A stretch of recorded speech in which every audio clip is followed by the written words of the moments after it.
জামে মসজিদে ইফতার মাহফিল সম্প্রীতি ও ভ্রাতৃত্বের এক অনন্য দৃষ্টান্ত। নিজস্ব প্রতিবেদক, ফরিদপুর, 12ই মার্চ 2026। পবিত্র মাহে রমজানের পবিত্রতা ও ত্যাগের মহিমায় ফরিদপুর শহরের পশ্চিম গোয়াল জামুর 2 নং সড়ক এলাকায় নূরে হেলাল জামে মসজিদে এক বর্ণাঢ্য ইফতার মাহফিল অনুষ্ঠিত হয়েছে। গতকাল বৃহস্পতিবার 12ই মার্চ আয়োজিত এই অনুষ্ঠানে স্থানীয় মুসল্লি ও সর্বস্তরের মানুষের স্বতঃস্ফূর্ত অংশগ্রহণ লক্ষ্য করা গেছে।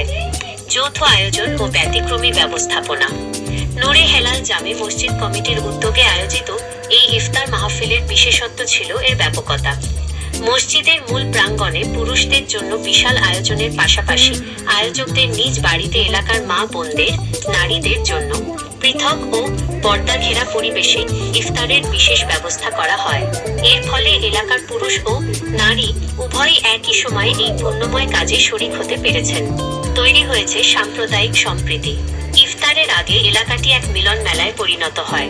সমাজের বিভিন্ন শ্রেণী পেশার মানুষ ধনী দরিদ্র নির্বিশেষে একই দস্তরখানে বসে ইফতার করেন।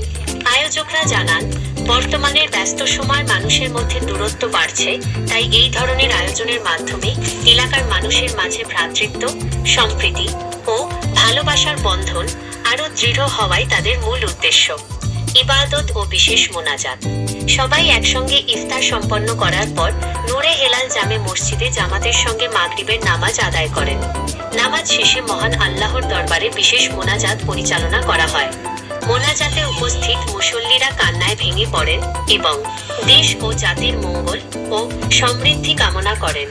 সমগ্র মুসলিম উম্মাহর শান্তি ও ঐক্য প্রার্থনা করেন। ফিলিস্তিন সহ বিশ্বের সকল মজলুম মুসলমানদের জন্য মহান আল্লাহর সাহায্য প্রার্থনা করেন। আয়োজকদের বক্তব্য। আয়োজক কমিটির একজন প্রতিনিধি বলেন, পবিত্র রমজান আমাদের ত্যাগের শিক্ষা দেয়। আমাদের এই আয়োজন কেবল আহারের জন্য নয়, বরং এই এলাকার মানুষের মধ্যে যে সুসম্পর্ক রয়েছে তাকে আরও প্রাণবন্ত করার জন্য। মহান আল্লাহ তাআলা যেন আমাদের এই ক্ষুদ্র প্রচেষ্টা ও নেক আমলগুলো কবুল করে নেন। দিন শেষে এই ইফতার মাহফিলটি কেবল একটি ধর্মীয় অনুষ্ঠান নয়, বরং সামাজিক সংহতির এক উজ্জ্বল উদাহরণ হিসেবে এলাকার মানুষের মনে স্থান করে নিয়েছে।